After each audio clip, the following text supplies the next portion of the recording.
Tetapi secara global teman-teman sekalian, secara global semua sahabat wajib kita doakan dengan mengatakan radhiyallahu anhum ajma'in, sebagaimana Allah sebutkan dalam Al-Qur'an, a'udzubillahi minasyaitonir rajim, radhiyallahu anhum wa radu an. Makanya Aisyah radhiyallahu anha pernah ditanya di zaman Utsman bin Affan menjadi khalifah, mulai ada gosip-gosip, berita-berita menyalahkan Abu Bakar sama Umar, ya, radhiyallahu anhum ajma'in. Dan ini teman-teman, kalau antum menghadapi dalam kehidupan sehari-hari ada orang yang caci maki, ada orang yang fitnah, tidak usah kaget karena manusia lebih baik daripada kita, difitnah juga. Nabi SAW difitnah, Nabi SAW disebarin isu-isu yang tidak benar tentang beliau. Abu Bakar sama Umar juga begitu sudah meninggal. Dalam sebuah riwayat Bukhari, seseorang atau beberapa orang datang bertemu dengan Ummul Mukminin Aisyah radhiyallahu anha dan berkata, kenapa Abu Bakar dan Umar dicaci maki padahal kami mengetahui kebaikan-kebaikan pada mereka. Kata Aisyah radhiyallahu anha jawaban yang mulia dengan ilmu yang baik, sesungguhnya orang-orang ini tidak memahami syariat Allah. Allah memerintahkan agar mendoakan para sahabat Nabi, mereka malah mencaci maki dan mengkafirkannya. Dan saya tidak melihat, kata Aisyah, kecuali Allah ingin menambahkan pahala buat Abu Bakar dan Umar dengan cara seperti itu. Artinya orang-orang yang sekarang mencaci maki Abu Bakar di zaman sekarang, seperti kasus Syiah, orang-orang Syiah yang sudah jelas-jelas salah satu manhaj atau metode hidup mereka mencaci maki sahabat, bahkan sampai pada tingkat mengkafirkan. Orang-orang ini sebenarnya sedang menyetor pahala gratis kepada para sahabat. Mereka berbuat ibadah diambil oleh para sahabat. Dia punya masalah dengan seorang manusia biasa, bukan sahabat saja, sudah cukup untuk menghabiskan pahalanya hari kiamat. Bagaimana kalau dia punya masalah dengan para sahabat? Seperti berhadapan dengan gunung-gunung besar, gitu kan? Sulit sekali, gitu. Dan apa gunanya mereka masuk ke zona itu? Cukuplah mereka telah mendampingi Nabi SAW, cukuplah mereka menghadiri peperangan bersama Nabi SAW. Ini kemuliaan yang luar biasa. Haji bersama Nabi SAW, ya. Hidup sehari-hari, sholat berjamaah, ketemu, salaman, minum sama-sama, ya, ngobrol sama Nabi. Bahkan Abu Bakar sama Umar yang fokus dicaci maki oleh orang-orang Syiah dan dikafirkan ini adalah mertua Nabi, yang setiap Nabi kemana selalu mereka berdua ada bersamanya. Sampai para sahabat mengatakan, kami tidak heran Abu Bakar dan Umar menjadi pemimpin setelah Nabi SAW meninggal, karena sudah sering kami dengarkan Nabi SAW mengatakan, aku pergi bersama Abu Bakar dan Umar, aku datang bersama Abu Bakar dan Umar. Jadi sudah biasa itu. Maka sangat aneh kalau ada orang mencaci maki orang yang terdekat bagi Nabi SAW. Tentu target daripada orang-orang ini mencaci maki sahabat sebenarnya adalah Nabi SAW. Targetnya itu. Tapi mereka kalau mencaci maki Nabi langsung seperti Abdullah bin Saba, tokoh yang sekarang diubah-ubah lagi oleh orang Syiah, dikatakan bahwasanya itu tokoh fiktif. Padahal kita sudah jelas-jelas punya rujukan-rujukan yang pasti dengan sanad-sanad yang sahih tentang keberadaan Abdullah bin Saba, orang Yahudi yang pura-pura masuk Islam dan membentuk pemahaman Syiah itu. Dan jelas-jelas konsepnya mencaci maki dan mengkafirkan para sahabat ridwanullahi alaihim. Mencela sahabat ini berarti mencela Nabi SAW, dan mencela Nabi berarti mencela Allah, ya. Ini bahaya sekali, ya. Saya yakin kalau teman-teman di sini berumah tangga dengan normal, dia memilih mertua, calon istri atau suami yang baik, saya yakin pasti dia tidak akan terima kalau mertuanya orang baik atau istrinya orang baik lalu kemudian dicaci maki. Saya yakin dia tidak akan terima itu. Bagaimana bisa seseorang mencaci maki istri Nabi, mertua Nabi, gitu kan? Dan orang-orang sudah meninggal, sudah lewat waktunya. Untuk apa kita habisin waktu di situ? Ya. Tidak ada manfaat sama sekali. Menyiapkan musuh-musuh yang berat pada hari kiamat, gitu kan? Di sini diangkat oleh Imam Az-Zahabi dalil pertama hadis Bukhari tentang masalah dosa besarnya seseorang yang mencaci maki para sahabat ridwanullahi alaihim. Kalau di sini yang kita bahas adalah mencelahnya, ya. Mengatakan misal kalimat-kalimat yang tidak santun lah. Tapi kalau ada yang mengkafirkan sahabat, ini sudah tidak diragukan kekafirannya juga. Karena ada hadis Nabi SAW yang mengatakan siapa yang melempar kalimat kufur kepada saudaranya muslim, maka akan kembali kepada salah satunya siapa yang paling berhak. Kalau ketemu antara orang-orang ini dengan para sahabat, pastilah para sahabat yang tidak mungkin kafir, mereka yang kafir karena sudah sampai meninggal dibuktikan beriman kepada Allah dan Rasulnya. Tapi orang ini belum tahu, bisa saja dia meninggal gitu kan dalam keadaan kafir. Yang kita bahas dosa besar hanya mencelah. Kalau sampai mengkafirkan, kufur juga. Dikatakan oleh Imam Az-Zahabi, dan tanpa meragukan sama sekali kalau semua sahabat adalah wali Allah, karena mereka adalah orang-orang yang dekat dengan Allah Subhanahu wa taala. Diangkatlah hadis Bukhari, hadis qudsi, kata Nabi SAW, Inna Allah Azza wa Jal qal, sesungguhnya Allah yang maha tinggi dan maha mulia telah berkata, Man ada li waliyan faqad adzantuhu bil harb. Siapa yang memusuhi para waliku, maka pasti aku akan mengumumkan perang terhadapnya. Kita tahu para sahabat tentu wali-wali Allah karena mereka sangat dekat dengan Nabi SAW. Kesalahan mereka pun kalau terjadi di zaman itu diluruskan langsung oleh Al-Quran. Kita tahu dalam ayat misalnya surah At-Talaq atau surah Al-Mujadilah, ada sahabat yang ribut dalam rumah tangga, lalu ayat Al-Quran datang meluruskan mereka. Ada di antara mereka berkorban di medan perang, disebutkan, dipuji oleh Sang Pencipta Allah. Ada di antara mereka yang disebutkan namanya secara langsung dalam Al-Quran, banyak, seperti Zaid bin Harithah, ya. Ada disebutkan nama-nama orang atau para sahabat dalam Al-Quran.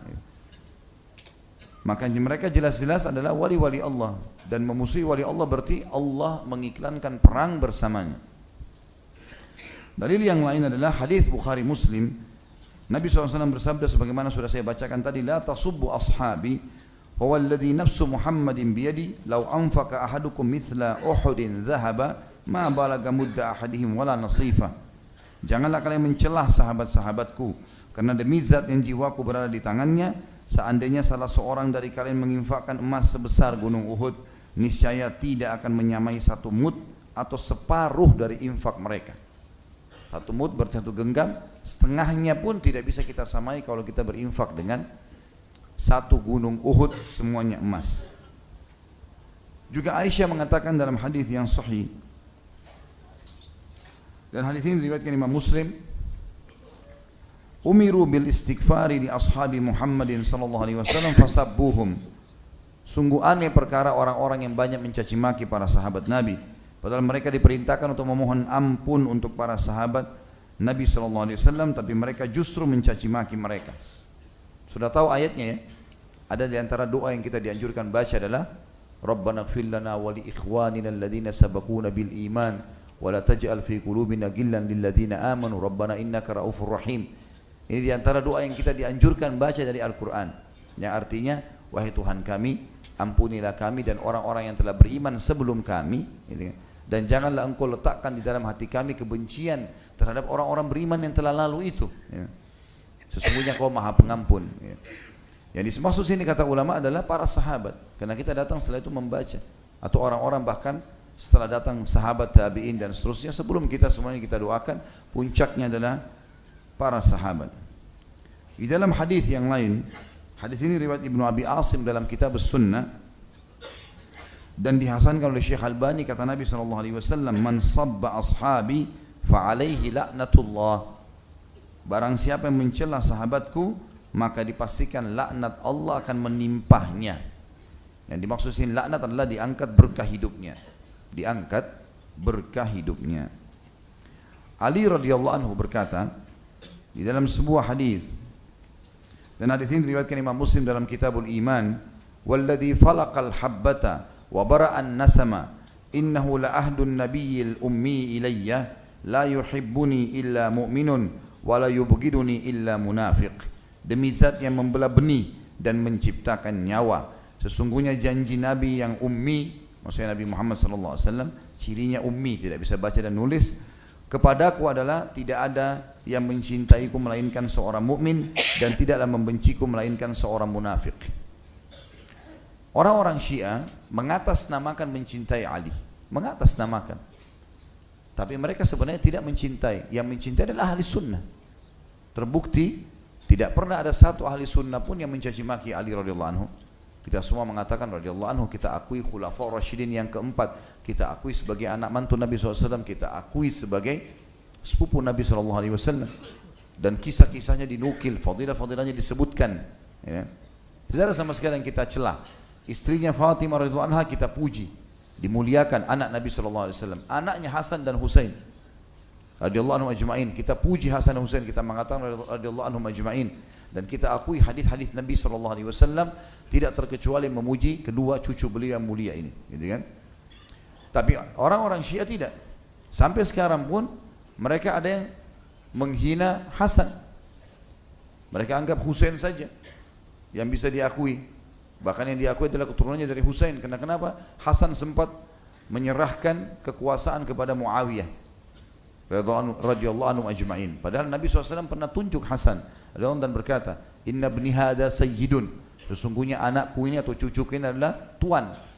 Wala Allah yusluhu biyadihi baina fi'ataini kabiratain. Semoga saja Allah akan memperbaiki pertengkaran yang akan terjadi di antara dua kelompok besar muslimin. Dan itu terjadi pada saat Hasan radhiyallahu anhu memberikan kekuasaan kepada Muawiyah agar muslimin tidak berperang, dan kita akui semua itu.